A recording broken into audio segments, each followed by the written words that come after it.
Setelah jatuh di padang pasir, Qin Yichen hanya merasa melihat kilatan. Di sekelilingnya ada pasir kuning. Saat dia hendak menahan napas dan berjalan, pasir kuning di depannya menggeliat keluar, dan sebuah lorong seukuran sekitar 1 zang muncul di depannya. HMPH, ingin melarikan diri. Meskipun semua ini dilakukan dengan sangat tersembunyi, ketika Qin Yichen baru saja berangkat, sebuah suara teriakan dingin datang. Hai, di bawah dengusan dingin ini, saluran tempat Qin Yichen berada sedikit bergetar dan hampir runtuh. Apakah 2 orang akan menembakku? Pada saat ini, suara kerikil yang mendengus dingin juga terbanting dengan keras. Nafas yang kuat menyelimuti, dan bagian itu juga distabilkan. Pada saat ini, Qin Yichen tidak berani tinggal sedikit pun, dan tubuhnya menjauh dengan cepat dari saluran di bawah pasir kuning. Jangan biarkan dia kabur. Meskipun Anda tidak dapat melihat pemandangan di bawah pasir kuning, 2 raksasa itu jelas juga memperhatikan gerakan Qin Yichen. Segera, mereka dengan marah berteriak dan diusir ke arah Qin Yichen melarikan diri. HMPH. Namun, ketika sosok mereka baru saja bergerak, gurun di depan mereka tiba-tiba menggeliat, dan siluet kerikil muncul di depan mereka. 2 orang, di situ saya, anggap enteng tapi itu akan membunuhmu. Pada saat yang sama, beberapa suara lama dari kerikil datang dari belakang mereka. Grid, apakah kamu akan mengurus masalah ini? Melihat 2 siluet satu persatu adalah siluet yang sangat arogan, dan penampilan 2 raksasa itu menjadi sedikit jelek. Rupanya, mereka tidak menyangka kerikil itu berani berdiri di samping ras manusia. Tentu saja, mereka tidak tahu. Tetapi pada kenyataannya, kerikil itu tidak jelas tentang identitas Qin Yichen. Dia melakukannya hanya untuk memenuhi permintaan token itu saja. Grid, sepertinya sudah lama tidak dipukuli, dan kamu sudah lupa identitasmu. Ras 2 kecil, berani ikut campur dalam urusan kami. Saya pikir Anda berencana untuk dimusnahkan. Melihat berulang kali terhalang oleh kerikil, 2 raksasa itu juga terlihat sedikit marah. Dan mata mereka juga melihat ke arah yang terakhir. Ini hanya masalah pribadiku. Itu tidak ada hubungannya dengan klan saya. Di antara klan saya, berani mengancam orang tua itu. Keduanya sepertinya tidak berencana untuk pergi hidup-hidup. Dihadapkan dengan sinisme mengancam dari 2 orang, wajah Grid juga menjadi suram. Di medan ini, dia hampir bisa menstabilkan pembangkit tenaga listrik di level yang sama. Bahkan beberapa raksasa ras puncak tidak berani memperlakukannya seperti ini dalam ras mereka. Dan kedua orang ini yang terus-menerus mengeluarkan rasnya untuk mengancamnya jelas menyentuh garis bawahnya. Bang! Dengan suara kerikil jatuh, angin kencang gurun meletus, pasir kuning beterbangan, dan naga debu naik ke langit. Orang ini gila. Bocah itu sendiri, meski memiliki kemampuan hebat, tidak bisa lepas dari garis pertahanan belakang. Tetap fokus, jangan menanam di sini. Melihat pemandangan ini, penampilan kedua raksasa itu semuanya berubah, dan mereka tidak berani peduli sedikit pun. Dan True Origins mereka yang kuat juga melonjak. Pada saat ini, Qin Yichen telah lolos dari jangkauan beberapa Lu Xinli.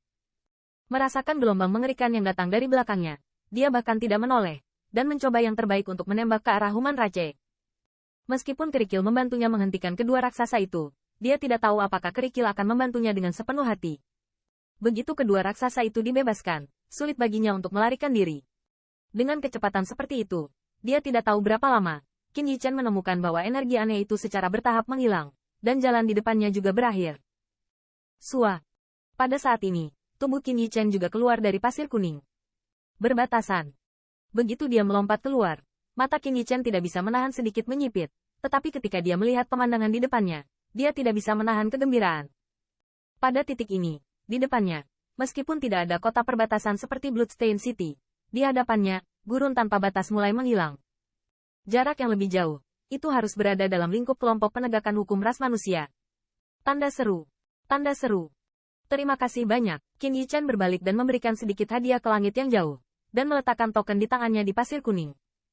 Hai, begitu token diturunkan, pasir kuning langsung menggeliat. Saat berikutnya, token yang bisa meminta bantuan kerikil itu menghilang tanpa jejak. Qin Yichen menarik napas dalam-dalam, dan tubuhnya terbang ke arah ras manusia. Perjalanan pulang dengan cara ini penuh dengan bahaya yang ganas. Jika bukan karena dia mengendalikan ototnya, mengubah penampilannya dan menahan auranya, saya khawatir dia akan diambil alih oleh sepupu raksasa dan mati di tengah jalan. Juga karena keterampilan inilah orang lain dapat datang ke perbatasan kadal pasir. Dan kemudian, berkat kedatangan tetua agung yang tepat waktu. Memikirkan Great Elder, Qin Yichen tidak bisa menahan perasaan sedih di hatinya.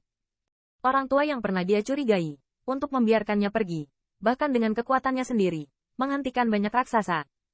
Meskipun ini mendapatkan waktu untuk Qin Yichen, dia mungkin 9 kematian dan masih hidup.